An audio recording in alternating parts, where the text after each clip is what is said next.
everyone, my name is Punit and welcome to our YouTube channel Commerce Classes by Anup sir. तो previous lecture में हमने किया कि export procedure क्या रहता है एंड आज हम डिस्कशन करेंगे कि इंपोर्ट का प्रोसीजर क्या रहता है। आप हमें टेलीग्राम चैनल पे भी फॉलो कर सकते हो एंड इंस्टाग्राम पर भी फॉलो कर सकते हो एंड डीएम कर सकते हो अगर आपको कोई भी इंक्वायरी करनी है या फिर कोई भी टॉपिक से रिलेटेड प्रॉब्लम आती है तो अभी हम स्टार्ट करते हैं आज प्रोसीजर ऑफ इंपोर्ट ट्रेड। आपको सभी को पता है कि इंपोर्ट क्या होता है। इंपोर्ट होता है जब हम किसी फॉरेन कंट्री से गुड्स को मंगवाते हैं या फिर ये कहें कि फॉरेन कंट्री से जब हम परचेज करते हैं then it is called import. तो प्रोसीजर क्या रहता है, हमने एक्सपोर्ट का प्रोसीजर कर लिया था। एक्सपोर्ट का मतलब हुआ कि अगर कोई भी गुड्स एक्सपोर्ट कर रही है कंट्री तो उसका क्या प्रोसेस रहता है। एंड आज हम करेंगे यदि कोई कंट्री इंपोर्ट कर रही है तो उसका क्या प्रोसेस रहता है। आइए स्टार्ट करते हैं। First point is trade enquiry. Trade enquiry का मतलब क्या हुआ यहाँ पे, जैसे कि हमने प्रीवियस लेक्चर में भी डिस्कशन किया है, यहाँ पर भी हम करते हैं। जो जिस कंट्री को इंपोर्ट करवाना है वो क्या करेगी, ट्रेड इंक्वायरी करेगी।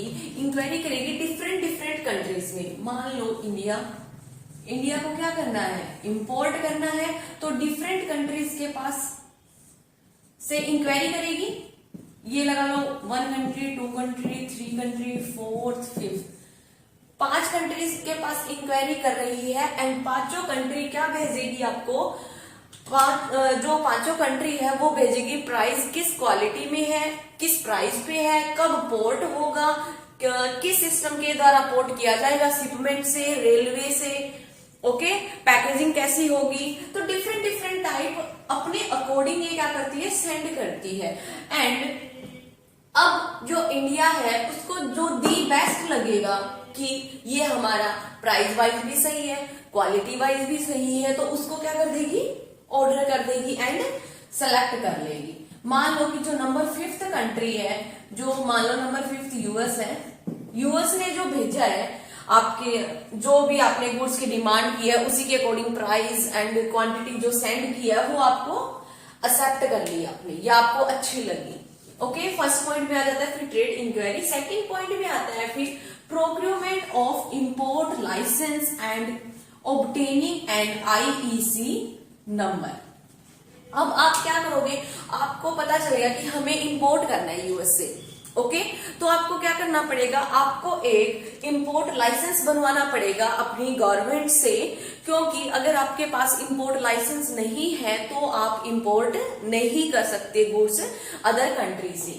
तो जो लाइसेंस है वो कौन बनाता है, डायरेक्टरेट जनरल फॉरेन ट्रेड बनाता है। डायरेक्टरेट कौन बनाता है, जनरल फॉरेन ट्रेड, इसको हम बोलते हैं DGFT। तो ये क्या बनाता है, आपका इंपोर्ट लाइसेंस बनाता है एंड आपको क्या रिसीव होता है, आपको रिसीव होता है इंपोर्ट एक्सपोर्ट कोड। आपको क्या रिसीव होता है, इंपोर्ट एक्सपोर्ट कोड रिसीव होता है और उसी के जरिए आप क्या कर सकते हो, कोई भी गुड्स को इंपोर्ट कर सकते हो फॉरेन कंट्री से। Okay, next point is obtaining foreign exchange. अब हम क्या करेंगे, अगर हमने क्या किया, हमें कोई भी गुड्स की हमने ट्रेड इंक्वायरी कर ली और हमें पसंद आ गया, हमने एक्सेप्ट कर लिया। सेकंड फिर हम क्या करेंगे, लाइसेंस बनवाएंगे कि हमें तो इंपोर्ट लाइसेंस चाहिए। लाइसेंस आपको डायरेक्टरेट जनरल फॉरेन ट्रेड बना कर देगा और क्या देगा आपको, एक्सपोर्ट इंपोर्ट कोड दे देगा। नेक्स्ट पॉइंट हमें क्या करना पड़ेगा, ऑब्टेनिंग फॉरेन एक्सचेंज। अब देखो, अगर हम फॉरेन से कोई भी गुड्स मंगवा रही है तो वो हमारी करेंसी में तो नहीं होगा, क्योंकि अगर हम विद इन अ कंट्री कोई भी ट्रेड करते हैं तो वो क्या होता है, हमारी करेंसी चलती है यहाँ पे। बट अगर हम फॉरेन से करते हैं तो वहां पे क्या चलेगी, फॉरेन की करेंसी चलेगी।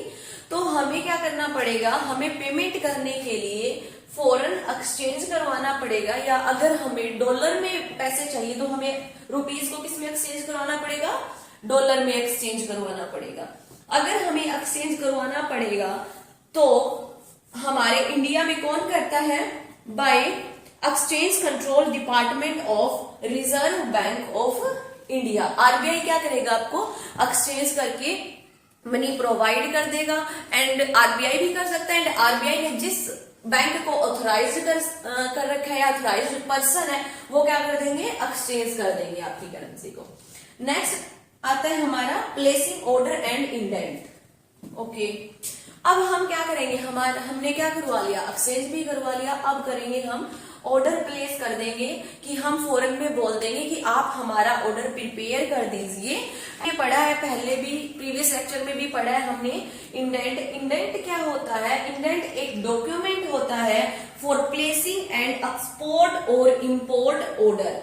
जब हम एक्सपोर्ट करते हैं या इंपोर्ट करते हैं order which contain a description of the goods order place to be place and price to be paid, packing and making detail and delivery instruction।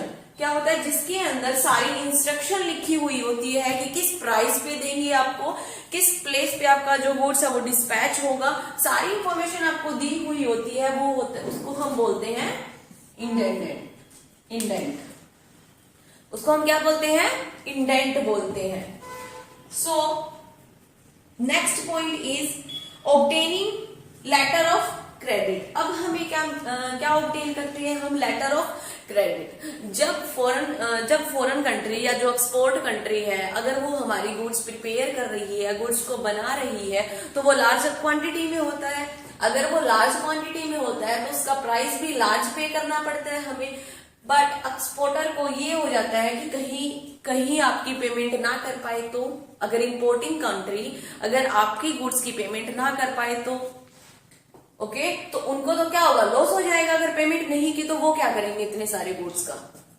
तो एक्सपोर्टिंग कंट्री कहती है कि आप हमें लेटर ऑफ क्रेडिट दीजिए। अब लेटर ऑफ क्रेडिट क्या होता है, इंडिया जैसे कि, या फिर इंपोर्टिंग लगाइए आप, कोई भी इंपोर्ट करिए, इंपोर्ट जो कंट्री है, इंपोर्ट कंट्री अपने बैंक से क्या बनवाती है, लेटर ऑफ क्रेडिट बनवाती है, एंड वो सेंड कर देती है एक्सपोर्टर के पास।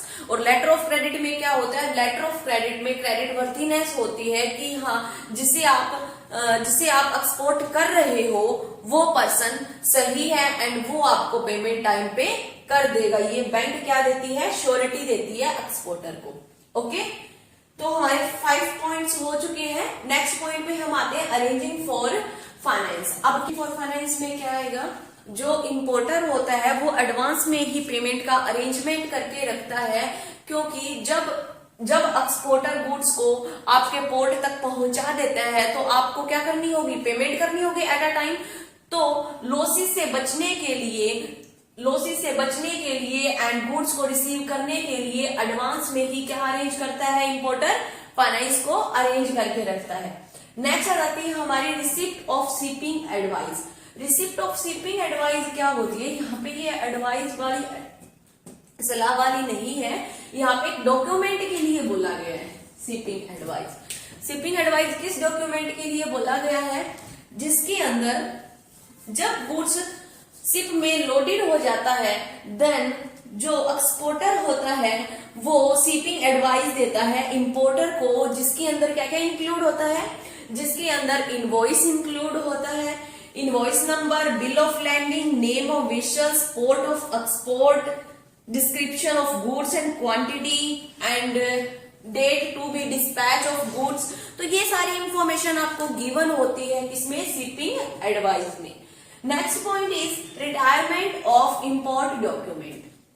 अब रिटायरमेंट ऑफ इंपोर्ट डॉक्यूमेंट का मतलब क्या होता है, इसका मतलब होता है कि जो हमारा एक्सपोर्टर होता है वो बोलता है कि मैं आपको गुड्स तभी दूंगा जब आप मेरा बीआर क्या करोगे, एक्सेप्ट करोगे। ओके, अब एक्सपोर्टर, जैसे कि यहाँ पे एक्सपोर्टर है, एक्सपोर्टर के पास क्या होते हैं, सारे डॉक्यूमेंट होते हैं। ठीक है, इसके पास क्या सारे डॉक्यूमेंट होते हैं। एंड ये किसके पास सेंड कर देता है, बैंक के पास सेंड कर देता है। एंड बैंक तभी इंपोर्टर को देगा जब ये बीआर एक्सेप्ट कर लेगा। इंपोर्टर को देगा, गिव टू इंपोर्टर, कब देगा, जब बीआर को इंपोर्टर क्या कर लेगा, एक्सेप्ट कर लेगा। ओके, क्योंकि अगर इंपोर्टर बीआर को एक्सेप्ट कर लेता है तो इसका मतलब ये हुआ कि इंपोर्टर आपकी पेमेंट कर देगा।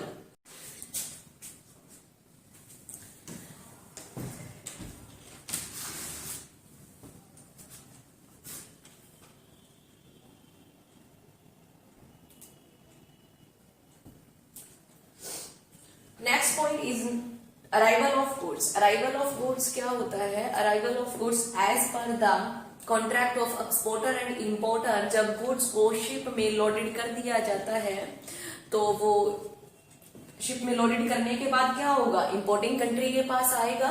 तो जो शिप का इंचार्ज होता है वो इन्फॉर्म करता है, किसको इन्फॉर्म करेगा, ऑफिसर को इन्फॉर्म करेगा एट द डॉक। ओके, जो भी इंपोर्ट कर रहा है गुड्स को तो वहां पे क्या करेंगे, इन्फॉर्म करेंगे। वहां पे जो बंदरगाह बनी हुई होती है वहां पे इन्फॉर्म करते हैं कि आपका जो गुड्स है वो आ गया है। तो जो शिप का इंचार्ज होता है वो आपको एक डॉक्यूमेंट प्रोवाइड करता है, उस डॉक्यूमेंट को हम बोलते हैं import journal, import journal manifest. Okay, हम क्या बोलते हैं, इंपोर्ट जर्नल मैनिफेस्ट बोलते हैं। एंड ये डॉक्यूमेंट क्या होता है, इस डॉक्यूमेंट के अंदर क्या डिटेल होती है, इंपोर्ट जर्नल मैनिफेस्ट के अंदर डिटेल होती है अबाउट द इंपोर्टिंग गुड्स, जो भी गुड्स इंपोर्ट हुआ है एंड उसकी जो डिटेल होती है like quantity, quality, price, shape, size, colour, सारी इंफॉर्मेशन आपको इस डॉक्यूमेंट के अंदर प्रोवाइड होती है। Clearance and release of goods. Custom clearance क्या होता है, कस्टम ड्यूटी होती है कि जो एक्सपोर्ट और इंपोर्ट पे ड्यूटी पे की जाती है, that is called custom duty. And जब आप उन ड्यूटीज को पे कर देते हो तो आपका गुड्स रिसीव हो जाता है एंड आप एक्सपोर्टर को पेमेंट कर देते हो एंड एक्सपोर्टर आपको गुड्स आपको दे देता है। तो ये हमारी सारी थी प्रोसेस, इसके अंदर 10 पॉइंट्स थे तो जो मैंने आपको करवा दिए हैं। It is all about the procedure of the import trade. And आपको लेक्चर कैसा लगा, आपको ये प्रोसीजर समझ आया नहीं आया, कहाँ पे आपको प्रॉब्लम है, तो आप हमें कमेंट सेक्शन में जरूर बताएं। And please like, share and subscribe my YouTube channel. Thank you.